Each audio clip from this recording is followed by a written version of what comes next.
Hello, I'm Irenee. I'm the director of Money for Madagascar. We've been working in Madagascar for 30 years, helping the most vulnerable people and their environment. Our work fits into 3 programmes, protecting and enabling vulnerable children. So that's particularly working with street children and orphans in and around the capital mostly, as well as children in prison.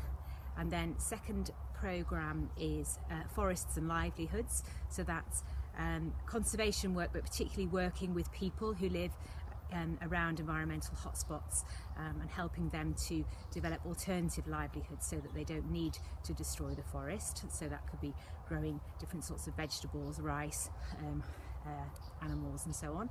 And then the third programme is what we call Education for Life, which is basically supporting isolated rural schools which typically have almost no support from the government, and so trying to enable those children to attend school and to ultimately achieve results and not drop out of school, which they're currently generally dropping out due to hunger, malnutrition and lack of facilities at the schools.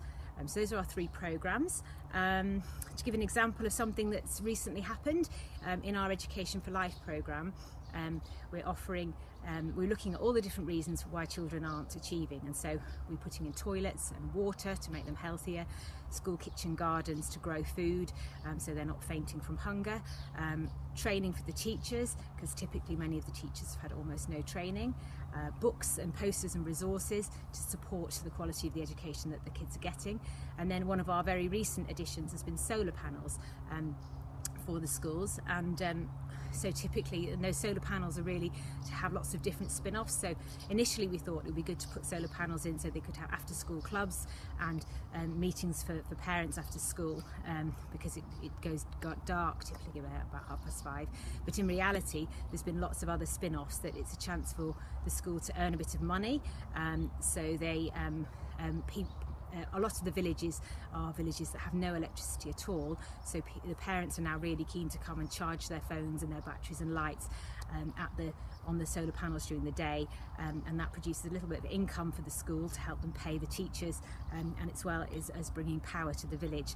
And one of the villages that we were delivered a panel to last week, the parents were absolutely delighted because they're currently walking 20 kilometres every Saturday to go and charge their phones in the nearest town, and now that's saved them that huge long walk and time, and it means obviously that they can charge their phones more than once a week, which means that they've got the power of phone for things like medical emergencies and finding out the price of things and so on. So that's really a very small intervention, but actually making a huge difference to the lives of people in these isolated villages.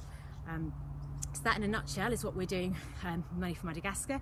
We've had the pleasure of working with Capital Horizons for a few years now, and they're helping us to look at improving the quality of our work all the time, strengthening our team, and hopefully improving the impact that we can have on thousands of people in Madagascar and their very, very vulnerable environment. So thank you.